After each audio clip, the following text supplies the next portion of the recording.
So our first paper is Sarah Pierce Taylor. We'll just wait for, I think Gary is coming.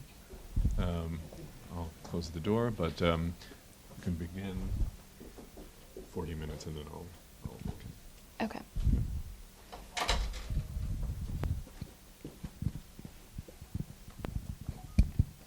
Okay, so I want to begin by thanking Igal and David and Charlie and Jennifer and Yael for organizing this absolutely amazing conference and for inviting me to participate. I can already tell that this is going to be a signal moment in the way that I'm thinking about my materials, so thank you all very much. So the original title of this paper was The Afterlife of the Way, Reading Old Kannada Poetry in Light of Srivijaya. And I did indeed write one draft of that paper and hit a wall and discarded it. And I hope that I'll be able to return to that topic after being invigorated by this conference. I think Anne was really pointing us to the importance of reading the Kavirajamarga and related texts alongside literature, and I can already tell by a lot of the comments in the conference that I'm going to kind of come back to that topic with renewed energy. So while I won't be talking about the reception of the Kavirajamarga today, I am happy to take questions and to speculate about this topic in the question and answer session if that would be of interest. Instead today, I will present the path of the poet king, literary ornament as political ornament in the Kavirajamarga, in which I hope I can get at some of the questions that have been germinating in the group. In particular, Igal posed the question of why Dundan as one of our guiding queries, and while I sadly can't answer that, although I wish I could, I do want to get at what I see as a critical set of sub-questions. Why then Dundan? Or why did Dundan get taken up at a particular time and place? What led writers to discover in Dundan a powerful tool of literary expression? The answers to these questions in the case of Kannada and the Kavirajamarga lie in the nexus of religious communities, in the cultivation of literary languages, and in the imagination and instantiation of political power that shaped the world of the text and the world outside the text. By now, the Kavirajamarga is indelibly tied to Sheldon Pollock's argument about the vernacular millennium, and indeed, other than the special case of Tamil, Kannada was the first South Asian vernacular to emerge as a literary language in the 9th century. Just as we have come to see the Sanskrit cosmopolis as made and remade from discrete locales, so too is the vernacular millennium knit together from a patchwork of different times and places. However, the commonality of the vernacular idiom, in which we identify forms of regional expression as a translocal phenomena, in some ways obscures the dramatically different or even incommensurable ways in which local languages became literary languages, and by extension, the equally different ways in which Dundan's Kavya-darsha was mobilized for particular projects, be it religious, political, local, and so on. In the case of Kannada, we know that Dundan was a critical element of vernacularization, but the circumstances that led to his embrace remain opaque or outside of our to-hand theoretical frameworks. In this paper, I propose that the success and potency of Kannada, envisioned through the framework of the Kavya-darsha and the Kavirajamarga, derives from its alignment with and articulation of a Rashtrakuta imperial project. Rashtrakuta king Amoghavarsha I, his court is unique for the near simultaneous emergence of a very sizable number of Jain poets writing in Sanskrit on the one hand, and Kannada as a literary language on the other. These two interrelated phenomena share a particular orientation and investment in the figure of King Amoghavarsha. That is, they are different expressions of the larger literary milieu of the court. I'm going to very briefly begin with the Jain material and then connect this back to the Kavirajamarga. In so doing, I attempt to address the question of religion and political power in relation to Srivijaya's text. Indian and Western scholarship privileges the 9th century Rashtrakuta court as a literary high point when Jains turned decisively to Sanskrit. the prominence of Jainism in this equation is due to the prevalence of Jain intellectuals and poets in some way affiliated with this court, whose body of text includes Virasena's Dhavala, commentary on the Kashaya Prabhuta, Virasena and Janasena's jointly composed Jayadhavala commentary on the Shatkandagama, Janasena's Adi Purana and Parshvabhyudaya, Mahaviracharya's Ganitasara Samgraha, Shakatayana's Shabdanushasana and its auto-commentary, the Amoghavarsha, Ugraditya's Kalyana Karaka, Gunabhadra's Uttara Purana, and finally the Prasnottara Ratnamalika that is attributed to Amoghavarsha, who, as we shall see, is understood in some circles to have been a Jain. What differentiates the 9th century is not just the mere fact of Jains writing in Sanskrit, but rather the Sanskrit texts produced by Jain literati in this court are remarkable in their participation in a larger project that sought to address and to imagine the king through a Sanskrit poetic idiom, and in so doing, to create a court that was simultaneously cosmopolitan and Jain. These Jain literati wrote in various genres, including grammar, poetry, mathematical treatises, tracts on medicine, and scriptural commentary, that were clearly produced in conversation. Virasena's Dhavala commentary includes logarithms that become more fully developed in Mahaviracharya's Ganitasara Samgraha, and Janasena's Adi Purana quotes from Shakatayana's Sanskrit grammar. Through this diverse set of genres, these authors sought to address themselves to Amoghavarsha, and it is the very proliferation of generic forms of address that reflect the diverse tactics through which Jains inscribed themselves within the court. It is precisely the disparate epistemological stakes of these varied genres that obscures the investment common to them, the ideological function of Sanskrit as a form of royal address. As we will see, Jain literati seize upon this ideological function to routinely address Amoghavarsha as a king who embodied Jain ideals. They titled their texts after him, eulogized him in their prashastis, ascribed texts to him, and recorded his Jain practice and renunciation. These Jain literati imagined Amoghavarsha as an ideal Jain king, a follower of Syadvada, and ultimately a renunciant. I have a lot of material here, so for the sake of time, I'm going to zero in on just a few textual illustrations. Mahaviracharya's Ganitasara Samgraha is perhaps the best example of the depth and richness of Jain prashastis to Amoghavarsha. The text commences with a description of the 24th Tirthankara Mahavira as a lamp upon the knowledge of numbers that illuminates the entire world. The author Mahavira then turns directly from praise of the Tirthankara to a lengthy praise passage on Amoghavarsha. He says, "Free from disease and drought, the multitude of animals and plants are delighted by Amoghavarsha, who desires to do good to all who are dear. His mind's fiery activity reduces his wicked enemies to ash. Therefore his anger is always fruitful. He brought all the world under his control, but is ever under the control of others. Bearing the banner of the shark, the unparalleled god of love, this Lord is never defeated. He courageously attacked the Chakravartin empires. In name, he is called the destroyer of the sphere of empires. But in reality, he is the destroyer of the sphere of birth and death. He is renowned as the great ocean of good character, a trove of jewels, the diamond shore of the boundary of good conduct, and the source of the rivers of knowledge." Following the logic of Syadvada, Lord Nibratunga destroys the one-sided viewpoint, let his dominion flourish.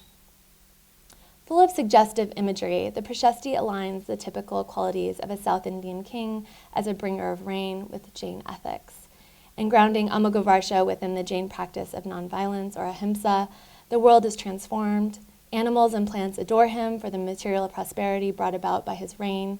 Amoghavarsha is described as a good king because he defeats his enemies, but Mahaviracharya brings such militancy within the acceptable sphere of Jain behavior by stating that such anger is necessarily productive or fruitful, avandhya.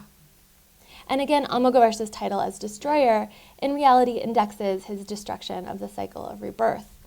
The final section, composed of a multi-part metaphor, describes Amoghavarsha as an ocean whose watery landscape teems with virtues. We end with the explicit statement that Amoghavarsha employs the Jain doctrine of sevenfold prediction, Syadvada, to defeat his opponents who do not adhere to the Jain doctrine of many-pointedness, Anekantavada. Mahavira thus subtly recodes Amoghavarsha as a Jain king by weaving together familiar features of kingship with Jain practice and philosophy. While literary and scientific texts such as the Ganitasara Samgraha tell us a great deal about who the Jain community desired and imagined Amoghavarsha to be, they tell us precious little about the institutional status of Jainism within the court. Ugraditya's Kalyana Karika suggests that moments of quotidian exchange did in fact occur between Jain communities and this court. He ends his medical treatise by stating, the Kalyana Karika is a text of utmost perfection uttered by the Lord of the Jinnas that is comprised of 8 excellent chapters and generates prosperity. Whoever studies it will directly receive eternal liberation, as well as Dharma, Artha, and Kama. His feet are worshipped by all kings and celebrated by all people through the proficient explanation of the uselessness of flesh established by the Jainendra system of medicine. Before all of the doctors who guide the group of meat-eaters, one becomes famous and is seated near the great king of kings, Sri Nirpatunga Vallabha, in the middle of the lofty great assembly of celebrated and learned scholars. Told from a distanced and observational perspective, Ugraditya's description of giving a lecture on the merits of vegetarianism is the only extant account of a Jain actually in Amoghavarsha's court. Ugraditya presents this court as a dynamic intellectual environment amenable to Jainism, as well as a persistent site of non-Jain practice, notably meat-eating. Ugraditya's nuanced portrayal of the dynamics of the court is perhaps the closest that we come to a description of empirical reality. Amoghavarsha's court was a site of incipient possibility, rather than a definitively Jain space. The text most palpably captures the court as a site of potential conversion, and writing as a central technology to bring about religious transformation. Ugraditya's account illustrates a broader Jain investment in writing and in an intellectual discourse as an avenue to fame. In the last verse, Ugraditya gives us a very clear gloss of what fame entails. It is proximity to Amoghavarsha. In a somewhat ironic historical twist of fate, if the Jains pursued Amoghavarsha as a source of fame, then Amoghavarsha himself became celebrated as a Jain. To give just one final example, the Prashasti of Gunabhadra's Uttara Purana solidifies Amoghavarsha's connection to the Jain tradition, and in particular his relationship to the monk Jinnasena. With a lustrous jeweled crown cast in a reddish hue from the pollen of Jinnasena's lotus-like feet, Amoghavarsha appeared as if standing inside a waterfall produced from the net of rays emanating from Jinnasena's lofty toenails. The king himself reflected, "Today I am completely pure. With glorious and venerable feet, this eminent Jinnasena is the cause of auspiciousness in the world." Here Gunabhadra depicts Amoghavarsha prostrating at Jinnasena's feet, uttering the statement, "Today I am completely pure." This image of Amoghavarsha as supplicant king, combined with the king's ascribed statement of purification, provides the premise for the widespread historical claim that Jinnasena was Amoghavarsha's spiritual preceptor and that he converted him to Jainism. I maintain the position that these literary instances are fragmentary, selective and motivated representations that cannot be easily converted into descriptions of empirical reality. And if you'd like, I can talk more about the epigraphical materials that complicate these Jain literary representations in the Q&A. But to suffice to say, I am in the minority in this opinion. Amoghavarsha has gone down in history as a follower of the Digambara branch of Jainism, a pupil of Jinnasena, an apostate from his traditional Vaishnava faith, and a patron of the poet Jinnasena. In turn, Jinnasena has been elevated to Amoghavarsha's spiritual preceptor, guru, and as responsible for his conversion. While Jain Sanskrit literati predominated in Amoghavarsha's court and saturated their texts with images of him as a Jain king, they were not the only authors, and Sanskrit was not the only language. And here I refer, of course, to Srivijaya's Kavirajamarga, the first extant treatise to theorize Kannada through the framework of Dandin's Kavyadarsha. And yet if Amoghavarsha's court was so decidedly Jain, and they were so instrumental in the production of a cosmopolitan Rashtrakuta literary culture, and Amoghavarsha himself was possibly a Jain, then how precisely does Jainism fit into the picture of the Kavirajamarga? As always in this time and place, the Jains are always already there. Srivijaya makes 2 explicit references to Jainism. One occurs in an example illustrating a metaphor that descriptively qualifies another word, a Visheshana Rupaka. which he gives as reflecting the row of the king's supplicant faces, let the Jain monks' mirror-like toenails reside in my mind. This is the great metaphor of specification. And here the actual Rupika, the specification, is the first compound that's describing his toes as mirror-like. And the other example is the illustration of the fault of syntactical interruption, or Vyavahita dosha. And the two verses on the top are what's actually given in the Kavirajamarga. He doesn't give correction for the dosha, so I've corrected it on the bottom. So he says, Lord Jinnah, in the mind of those who meditate on you, your sins destroy virtues. Sages also attempt to destroy the cycle of rebirth through service to you. And then in the correction, Lord Jinnah, in the minds of those who meditate on your virtues, their sins will be destroyed. Sages also attempt to destroy the cycle of rebirth through service to you. And I'm happy to come back to this example. I'm kind of troubled by it. I think it's actually the kind of clearest evidence that this text isn't Jain, because I find it quite inconceivable that a Jain poet would actually write such a statement about the Jinnah, but I'm not convinced. I'm still not entirely sure. So this pair of verses became the basis of the speculative claim that Srivijaya himself was a Jain and that the Kavirajamarga reflects his religious views, or even more tenuously, that such Jain religious beliefs support the claim that the Kavirajamarga was written by Amoghavarsha, a Jain king. For example, K.B. Pathak, the first editor of the Kavirajamarga, says in his introduction to the text that these verses, quote, which praise the Jinnah, reflect the religious opinions of the author. These facts enable us to identify him with Rashtrakuta Emperor Nripatunga or Amoghavarsha I. While Amoghavarsha's authorship has largely been discarded, as evidenced by the fact that recent editions of the Kavirajamarga are attributed to Srivijaya, there is still a lingering perception that Srivijaya too was a Jain. For example, in an interesting unpublished article circulated among the group here, Gil bin Harut suggests that a Jain ethos pervades the ideology of kingship in the Kavirajamarga based on its emphasis on tolerance, which he derives from Chardonnay. From these examples, he extrapolates Srivijaya's Jain affiliation. The question then is, how do we evaluate the evidentiary value of such verses within the larger religious landscape of the text? I want to pose an alternate reading that makes sense of this Jain presence and sensibility. These verses, far from being evidence of Srivijaya's personal Jain religious belief, demonstrate the extent to which Jainism was an entrenched, worlded feature of the medieval Western Deccan, from which the Kavirajamarga draws its quotidian examples. Jainism appears in the Kavirajamarga precisely because the text is referencing a world in which Jainism was politically and culturally important. Jainism itself was quotidian. Because of Jainism's position within the religious landscape of modern India, it is easy to anachronistically read religious marginality as a historically stable phenomena, when in fact we know that it's not.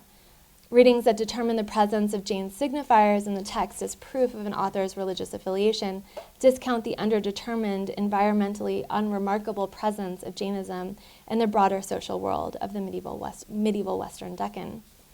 After all, at the moment that the Kavirajamarga was composed, Jainism, and in particular Jain poets, were so prevalent in Amoghavarsha's court that one is hard-pressed to name a single non-Jain author. That author, I pose, is Srivijaya.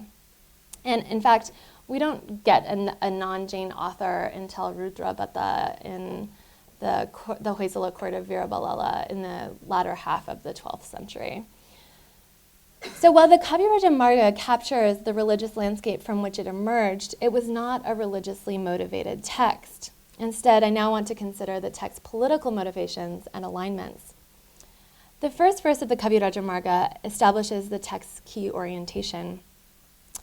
Sri is encircled as if by a screen of light, born from the Kaustuba jewel upon the chest of King Nripatunga, the endless source of justice, the compassionate. Because of her love, she does not leave him. And this just happened to line up very well on my slide. The bolded syllables here are what becomes a mandatory feature of Kannada literary theory, the anuprasa or head rhyme. And the Kavirajamarga, if I were sort of to pick out one of the defining features that this text establishes for the duration of Kannada literature, it's the mandatory head rhyme. So Srivijaya commences the text in praise of Amoghavarsha, equating him with the god Vishnu through the image of both the goddess Shri and the Kaustuba jewel on his chest. This verse also contains two of his titles, Niti Narantara and Nrupatunga. In the second verse, Srivijaya quickly unleashes a further slew of his titles. Amoghavarsha is a consummate wrestler, or the best among those who have done their duty, Krita Krityamala, an unopposed hero, Apratihata Vikrama, one who is like the god Vira Narayanatpa, and possessed of preeminent fame, Atishaya Davala. Indeed, Srivijaya suffuses his text with Amoghavarsha's imperial titulature, thereby aligning the Kavirajamarga with standard Rastakuta epigraphy. For example, his title Nrupatunga occurs 13 times in the text, Niti Narantara and Atishaya Davala both occur 4 times, Krita Krityamala 3 times, Vira Narayana and Amoghavarsha twice, and Apratihata Vikrama once. While Srivijaya does make substantive changes to the framework and contents of the Kavirajamarga, which Devane will be talking about in more detail, the centrality of Amoghavarsha within the Kavirajamarga is one of Srivijaya's most unique transformations that, when read alongside the fact that he never once mentions Dundan's name or the Kavirajamarga, is all the more stunning. Here we have a rendition of Dundan's Kavirajamarga with no Dundan, and in his place we find Amoghavarsha. In some sense, then, the Kavirajamarga maintains a similar preoccupation with Amoghavarsha that we find in the Jain Sanskrit text from the same court. However, the Amoghavarsha we find in this text is not a Jain devotee or a practitioner of Syadvada.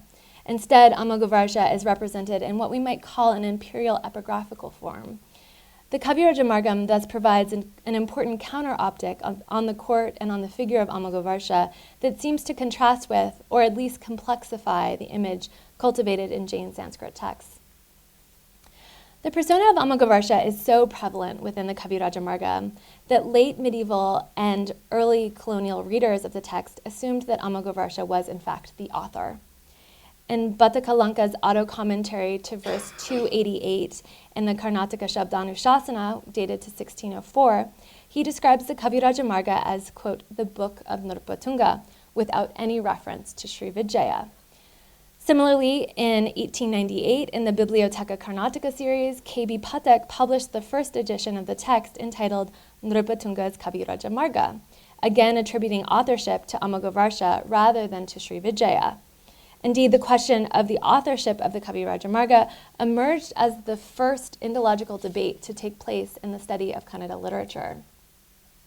The confusion over authorship lies in the text itself. As we can see from the first verse cited above, Srivijaya commences the text in praise of Amoghavarsha in such a way that strongly suggests that Amoghavarsha was the patron of the Kavirajamarga. However, Srivijaya's capacious enfolding of this king and his imperial titles into the text exceeds the capacity of a mere patron. With the exception of the text's opening and close, the king does not occur as an object of poetic praise. This is to say, Amoghavarsha is not the Buddha. Rather, through such frequent phrases as, quote, in the opinion of the beloved Krita Krityamala, quote, by treading on the path established by the divine Nrupatunga, and, quote, by going by the path which was described for the great Lord Nrupatunga, Srivijaya attributes the contents of the text to Amoghavarsha himself. These attributions are again not at random. Rather, Srivijaya's citations of Amoghavarsha strategically frame key moments at which Dundan's Kaviyadarsha is incorporated into the Kavirajamarga. For example, if we take just the first chapter, Srivijaya invokes Amoghavarsha's authorizing function in introducing the topics of poetic faults, the body, the poetic body, the Kavya Sharira, the specification of genres, and the faults of composition drawn directly from the Kaviyadarsha. Inversely, the sections of the text devoted to the specificity of Kannada bear no such attributions. Therefore, it seems quite clear that Srivijaya is not ascribing all knowledge to Amoghavarsha, but rather particular Sanskritic literary theoretical knowledge of Dundan. In reference to these attributions, J.F. Fleet says, "But it is clear that, whether as a mere compliment or not, the author has sought to represent his patron, not simply as an ordinary patron or as a mere authority whose views were being cited as a guide, but as the inspirer of the whole work. And it was, no doubt, a recognition of that intention, coupled with a noticing of the prominent place given in the colophons to the name Nrpatunga, which is mentioned so conspicuously in the book of Nrpatunga in the Karnataka Shabdanushasana." Fleet accurately identifies how Srivijaya's attribution of content and opinion to Amoghavarsha was easily transformed into an attribution of authorship. Yet even if Amoghavarsha did not pen the Kavirajamarga himself, Srivijaya's persistent invocations of his knowledge and opinions on the proper employment of Dundan's literary theory evoke an image of the king deeply interested in shaping the parameters of courtly language and literature in a distinctly Sanskritic fashion. Srivijaya's incorporation of the figure and ideas of Amoghavarsha, part and parcel with his imperial titles, was not an ideologically neutral or passive endeavor. The text pointedly opens up with an image that equates Amoghavarsha with the god Vishnu through his relationship with the goddess Shri and his possession of the Kaustuba jewel. The line, "Shri is encircled as if by a screen of light born from the Kaustuba jewel upon the chest of King Nrpatunga." The Vaishnava allusions in the text continue with Srivijaya's employment of Amoghavarsha's title Veera Narayana, a title that again equates the king with the god Vishnu.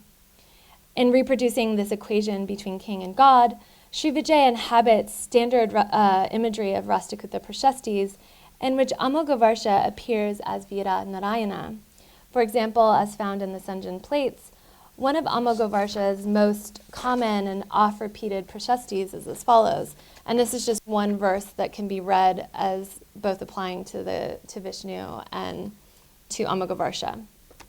"May the Lord Veera Narayana himself protect you here, who is all-pervading, who rests on the body of the serpent Ananta, who is the mountain of valor, character, and greatness, and who is the progenitor of the lofty line of the good Rastakutas. May that Veera Narayana," and here this is Amoghavarsha, "himself protect you here, who is powerful, who lives in endless enjoyments, who is the rising mountain of valor, character, and greatness, and the ancestor of whose lofty line was the good Rastakutas." I would argue that Vaishnavism, and in particular the figure of Narayana, quickly became central to Rastakuta epigraphical self-expression. Both Amoghavarsha I and Amoghavarsha II were styled Veera Narayana. Govinda III was called Kirti Narayana, and Govinda IV was known as Virkanta Narayana. Thus, Srivijaya's opening verse and his scattered references to Veera Narayana further locate the text within a specifically Rastakuta political world. Here I read Srivijaya as deeply invested in producing and reproducing an established idiom of Rastakuta power. He was a sort of company man, if you will. But the Kavirajamarga was not just a reproduction that aligned the text with a Rastakuta imperial project, but rather sought to enhance the king's persona by transforming him into an authorial voice. In reconceiving Kannada through the Kavya-darsha, Srivijaya figures Amoghavarsha as Dundan himself, suggesting that the heralded status of the Kavirajamargam within Kannada literary history may have had less to do with Dundan than we might think, and far more to do with Amoghavarsha. The Kavirajamarga was not a royal path of poets, but rather the path of the poet-king Amoghavarsha. I began this paper by saying that I had abandoned my original paper on the afterlife of the Kavirajamargam in Old Kannada, and for the time this still remains true. However, I want to conclude by making one observation in this sort of forward-looking vein. One of the great curiosities of this period is that in Amoghavarsha's court, we have this sudden sort of surfeit of Jain Sanskrit poetry, and then by the very next century, Jains almost entirely abandoned Sanskrit and turned to Kannada for their literary endeavors. And given the Jain preoccupation with Amoghavarsha, it seems plausible, if not possible, that their embrace of Kannada was precipitated by the Kavirajamarga, which we know from Bhattakalanka's Karnataka Shabdanushasana was the book of Nrpatunga. Thank you.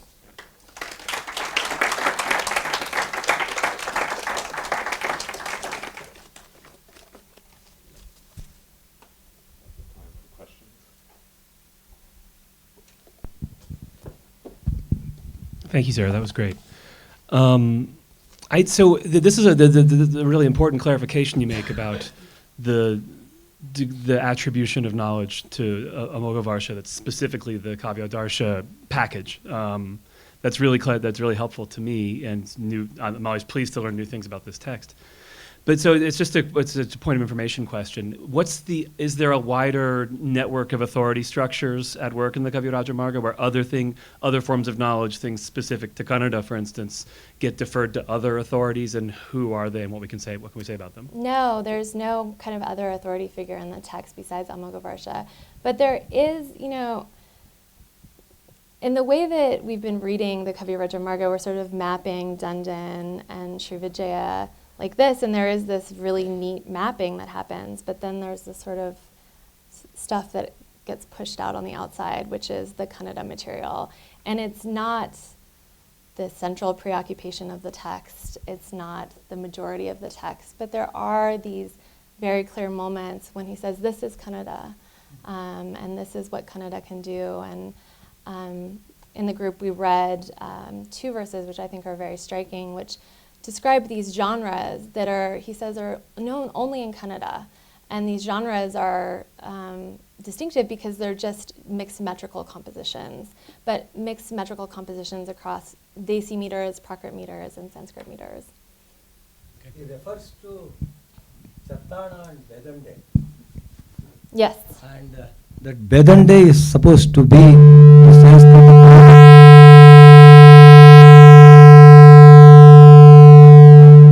In Sanskrit, it becomes Bedande in Kannada.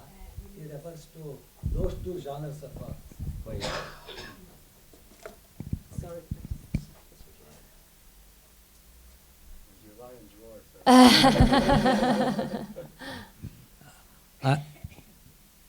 And I congratulate you for the brilliant presentation of an excellent paper. However, I would like to ask only one question. Why does Srivijaya never he never say that this work is composed by him? Even in the colophons, always I see only Srivijaya Prabhutam Kavirajamargam. He never says Srivijaya Virachitam or Srivijaya Pranitam. Only Nrupatunga Devanumatamappa Srivijaya Prabhutam. Yeah. Why he could have unequivocally said that this is Pranitam or Rachitam like that. He never says that. What could be his mentality, his ideas when saying it is only Prabhutam? Yeah. I mean, I think this is the crux of what I'm talking about. There's a complete abdication of authorship.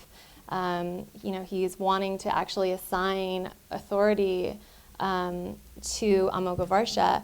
And I mean, as I tried to suggest here, I think that's very concerted and very intentional and designed to enhance the king in a particular way, and I think also align a sort of incipient Kannada project with the articulation of political power. What was the basis that Fleet doesn't do things without evidence? What's the basis of him ascribing it to Kavishwara? The title you gave of the article said that. Right.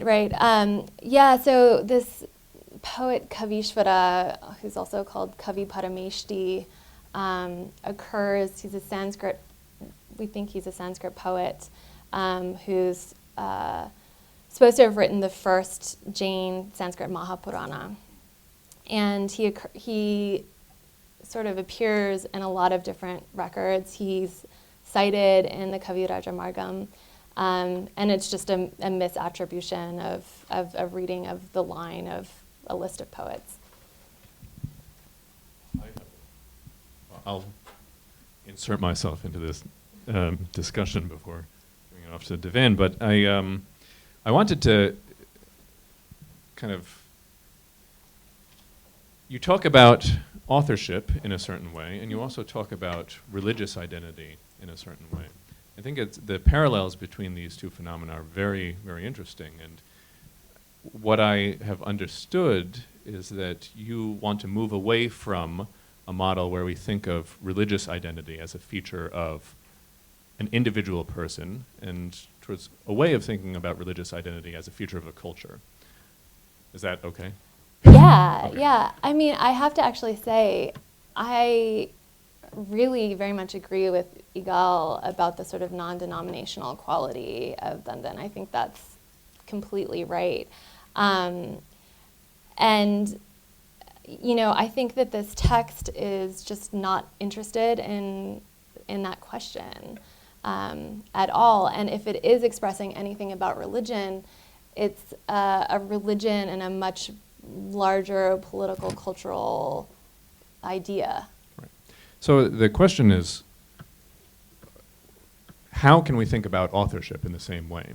So instead of saying there's authorship is an activity of an individual person that produces a single text that we then say forever afterwards is the work of somebody, there are different ways of thinking about authorship, and there's collective authorship, and some of the Tamil commentaries talk about, you know, ways in which the patron can have his name attached to the text, and so there's something clearly collective about this project, this literary project that Amoghavarsha is central to. I mean, if we drew the kind of map that Charlie drew yesterday, Amoghavarsha might be in the center of it. So, so how exactly do we think about authorship in that case? Well, I mean, I think the thing that's sort of funny about this text is I'm in no way suggesting that anyone read this and didn't recognize Dandan. Of course, Dandan's always there. And so, and Bamaha is also there. So, you know, this idea of locating authorship in a particular individual, I don't think at all precludes the idea that there was a much larger conception of what you're saying of this, of authorship. But I also think that maybe something that the text is signaling is that in some way the knowledge of Dandan was embodied in Amoghavarsha. And so he's both, you know, that he's both his own author and he's Dandan, and he's reauthoring Dandan. But anyone who reads the work from beginning to end, we do not think that there were more than one author. More than one author was not there. The stamp of the author in composing all these verses and also in his statements, it becomes very clear to anyone that reads from the beginning to end that it is the work of one author. Yeah. I don't accept the suggestion of the collective authorship of this work. Definitely, I'm sure about that, as far as I know. I completely agree. I think this question is probably you've already addressed, but I'm just wondering if, and maybe others can shed light, is to what extent would the situation with Amoghavarsha, Nipatunga, and Srivijaya be comparable to other kind of complex questions of royal authorship, say with someone like Bhoja or Singhabhupala, questions like that, where we also have this conflation of author and patron, as it were. And I mean, this might not be for you necessarily, but I'm just throwing it out in light of maybe it is for you, if you have some idea how this might be a little bit different.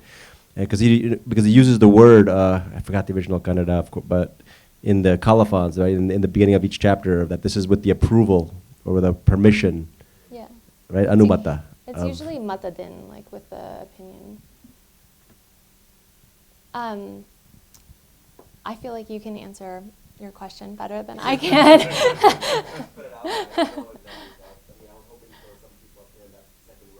Yeah. I will.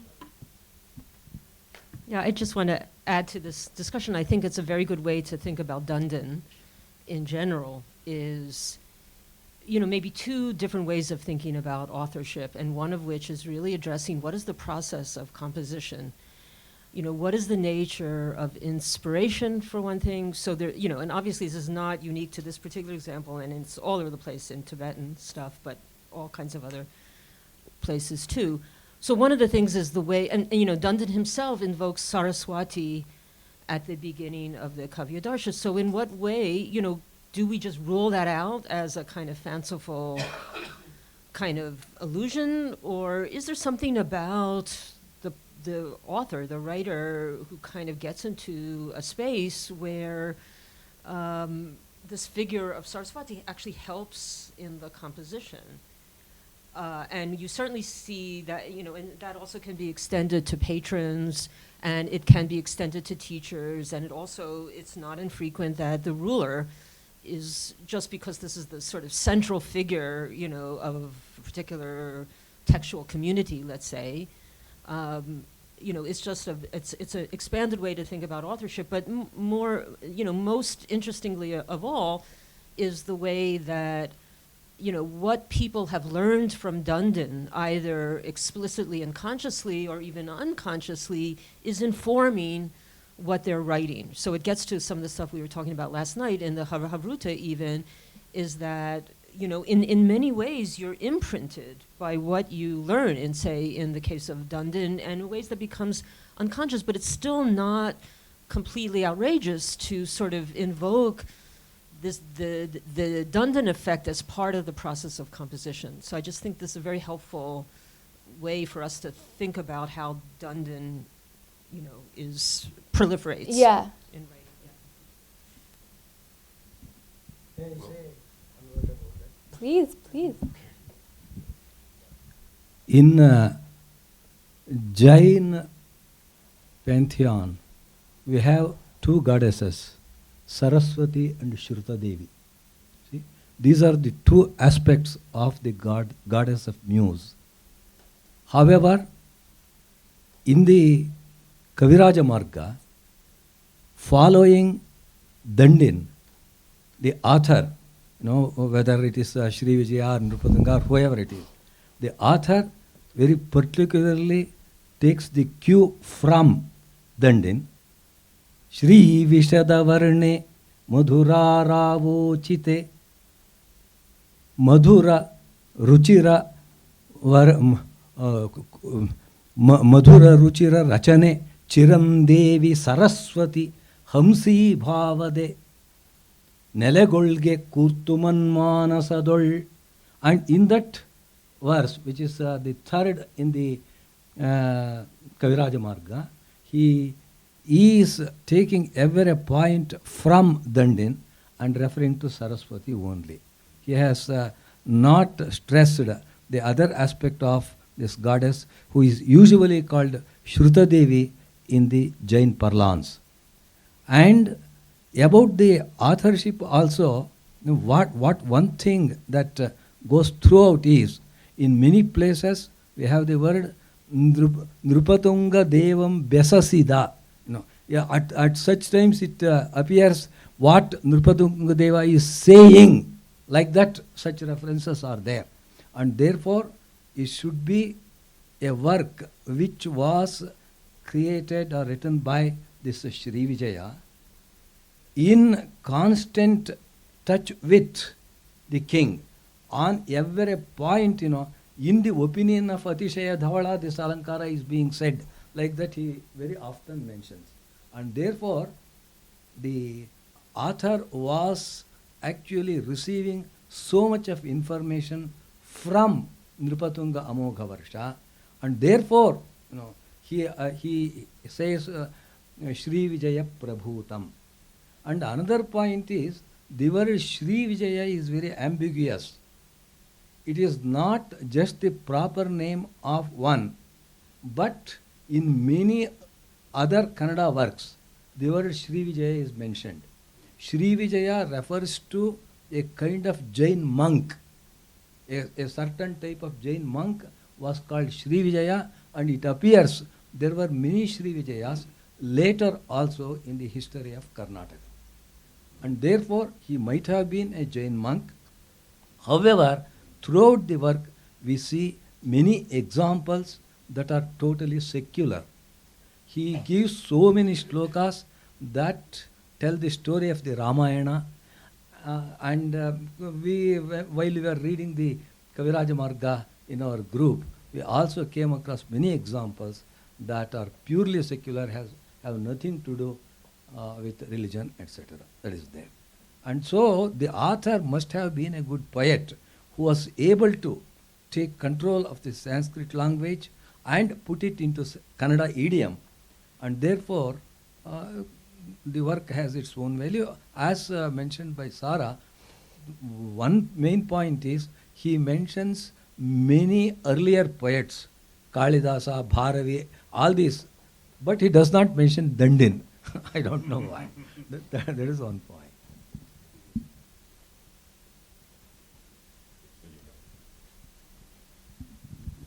Thank you, Sarah. This was wonderful, and I think it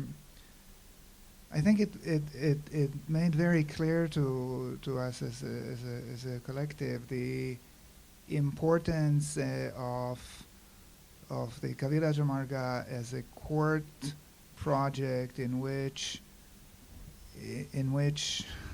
the king is identified with the knowledge that comes through Dandin and then imported into the project of Kannada literature. I want to push this a little bit further in terms of the question that you have posed of religious identity. So I would say like you that the insertion of Jinnah into that Rupaka example is meant to fill a lacuna in the political world that as it is in the Kavirajamarga, because there are no Jinnahs there.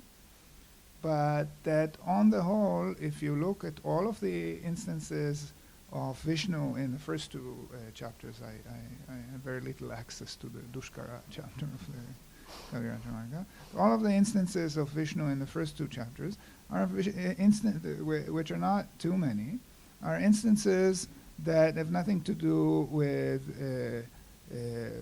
Vaishnavism or with Vishnu devotion, but they're all about Vishnu as political symbols, Shri and Vikrama and these kinds of things. And there are places where you could imagine Srivijaya inserting Vishnu, and he does not. And for me, the most important example is the Swabhavukti example, where in Dandin, for all its non-denominationalism, which I argue for, there is a sequence that culminates with a verse about Shiva, right? There's the Dravya example. Now,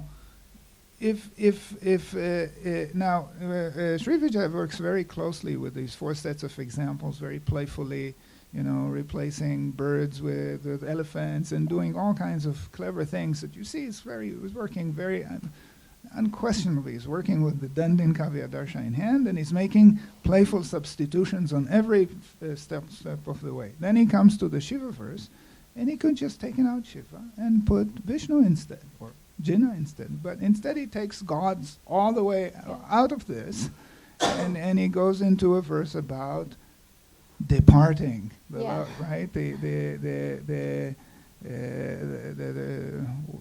leaving the lover behind and going on to a new path, which is a very interesting metapoetic statement about this work, maybe, but not inserting any god. I mean, this is one point in the Kavya where Shiva is the object of veneration, is the object of devotional, of religious feelings, is becoming manifest. You don't see that inserted into the Srivijaya. So I think what the work, which is basically restating what you said in my words, but it helps me to do that, to understand the talk. I think what he does is creating a kind of a literary court that is very much attuned to political power and to political aesthetics, in which religion is a kind of an inflection of political aesthetics.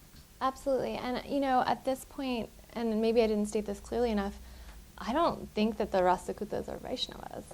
I think that at this point, Vaishnavism became the two-hand vocabulary for power. And, one of the really interesting things about the epigraphical material surrounding this period is, one, there are no inscriptions that emanate directly from Amoghavarsha that are Jain donative inscriptions. there's just no record that Amoghavarsha ever patronized a Jain institution. He had many sort of feudatories that were Jain, and he would sort of make donations on their behalf. Probably most famously Bankeya, who was his sort of general at Bankapura. But there just there's no donative material really. And the one inscription that we have of Amoghavarsha where he sort of palpably is moving through an inscriptional space is when he is offering the tip of his finger to the goddess to stave off a calamity, and it's probably the goddess at Kolhapur. So, you know, the complexity of actually teasing out religious practice in this period is really difficult. But I think, you know, and it's very clear to me, at least in this case, that Vaishnavism here is a political language, not a religious language.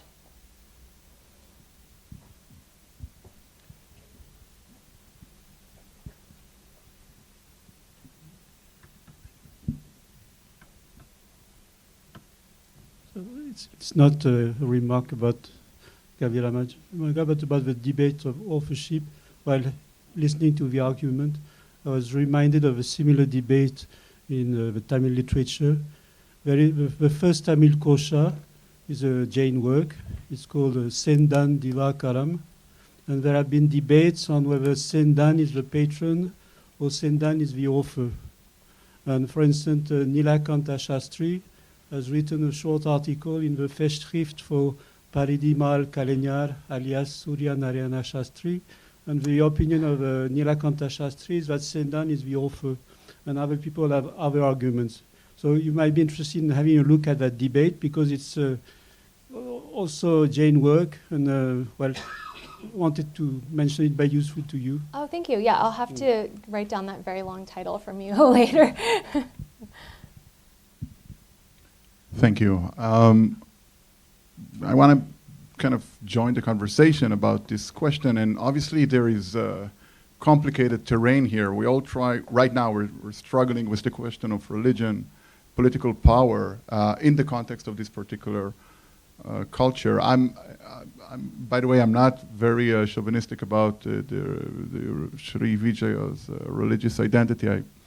I don't know if we can even argue for such a thing, and as we talk, even Srivijaya himself kind of dissipates and becoming less clear as a single person.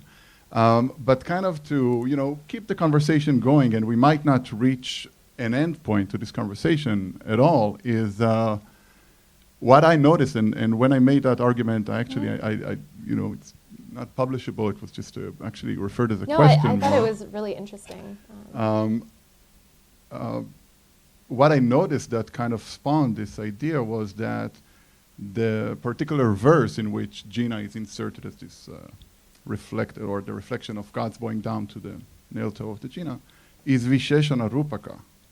And that actually complicates what we just said before. The Visheshana Rupaka in Dandin is for Vishnu. Mm-hmm. And when I was reading the Kavirajamarga and mapping, and as Nagaraja Rao mentioned, most of the examples are secular, right? With the kind of, you know, we're in parentheses, the problem of using that term secular. But what I kind of, in a kind of an overarching way, what I noticed perhaps, or imagined, or I'm offering this as a way of thinking about a way to settle this, is that we have these texts which are obviously not invested in making religious claims or pushing for strict religious identities, and they're obviously operating in courts which are complicated, which are, you know, maybe an arena of negotiations of religious identities. But then we get these moments, right? These very few moments, only twice in the Kavirajamarga, and I can argue in other texts also.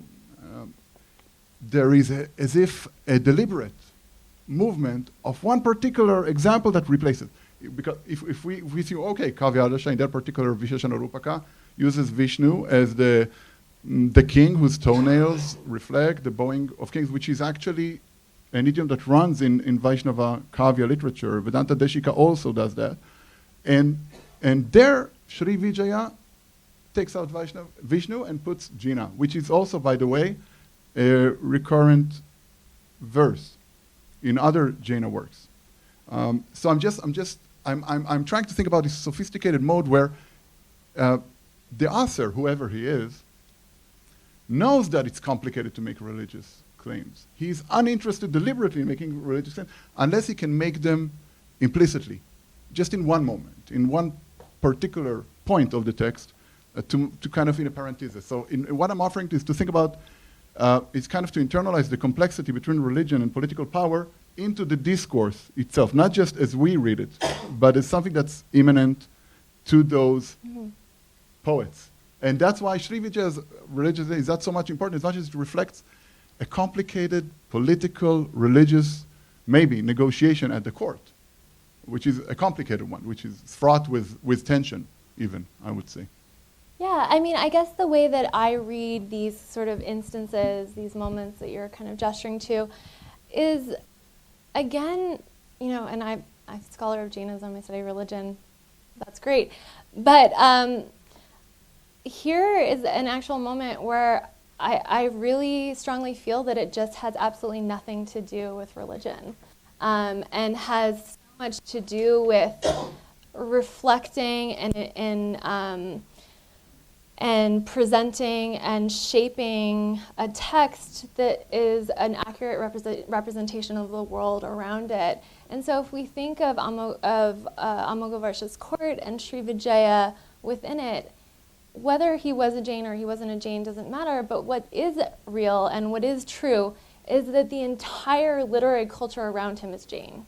And that has profound literary consequences, it has certain kinds of cultural consequences and brings with it certain kinds of cultural assumptions, and also has political consequences, I would argue.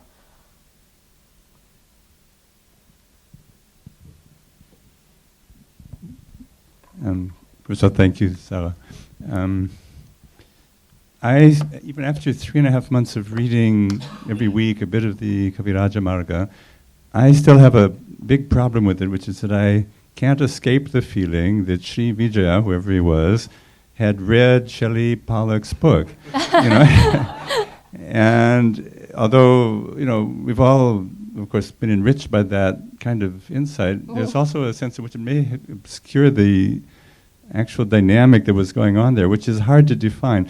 So, you know, what I'm hearing is that here's a case of a kind of political project, which is informed by this particular material. In fact, if you think comparatively about Dandin and the whole kind of Asian perspective, this is one of the most intimate connections between this book and some kind of political configuration. And it's not just any political configuration, this is a kind of foundational moment. So, you know, one of the things that strikes me is that, you know, in general, if you think sort of South India, think about the Telugu case, for example, okay, which is a little later, but not much later. So in Telugu, the foundational grammatical work, we might say, which is going to provide some kind of theoretical basis for kingship within that cultural world, is in a book of grammar in the traditional sense of morphology and phonology and all of that, the Andrashabda Chintamani that is ascribed to Nana. Never mind the fact of whether it was written at that moment, and it doesn't matter. I'm interested in the cultural perspective on this, you know. So, you know, there in Andhra, and one could also make a somewhat similar case for Tamil. There's a notion that before people could even begin speaking their language, they had to have some grammar, you know, promulgated by some authoritative figure to make it possible to think and speak. And here we have a statement, you know, of the sort of cultural origins, which is all about poetics, or primarily about poetics, in which those materials that we might expect on the basis of the related cultures seem to be very minor or indeed entirely absent. So that makes me wonder if there's something in the Kavya Darsha which lends itself, you know, particularly to that kind of a political project in that place. So one of the problems with our reading method is that we're selectively reading. And so I learned to read Kannada reading the Kavirajamarga because it is a grammar. And it's a grammar in the sort of very Dravidian tradition of grammar and poetry being somehow interrelated. And that as we theorize poetry and literature, we also have to theorize language at the very sort of minute formal level. So I think that it's not just poetry. It is doing the work that you're sort of pointing to. And the other thing that I would say, and I have sort of hammered this home in the Skype readings, but I think it bears repeating, is this text is, in my reading of it, so clearly a critique of some sort of literary formation that came before it. He's constantly talking about Puratana Kavi, Puratana Kavya. He's giving these names of all of these poets that we don't know who they are. They may be Sanskrit poets, but they may be Kannada poets. But there's something that's happening before that this is actually responding to. And to push that a little bit further, one of the big problems with the language of the gods is the way that Shelley defines what poetry is. So poetry has to have a prashasti, a sort of kavya-esque element to it, right? And inscriptions, to be poetic inscriptions, have to have this prashasti. But we know that poetry can be written in other ways, and in the Deccan in particular, the form of the hero stone, or the viragal, is a very potent and enduring form of poetic articulation. And prior to what Shelley identifies as the first Kannada inscription, we have quite a number of poems that are in this viragal form that are in Kannada. But those don't get written into the language of the gods, because that's not the form of poetry that Shelley is recognizing and classifying as real poetry.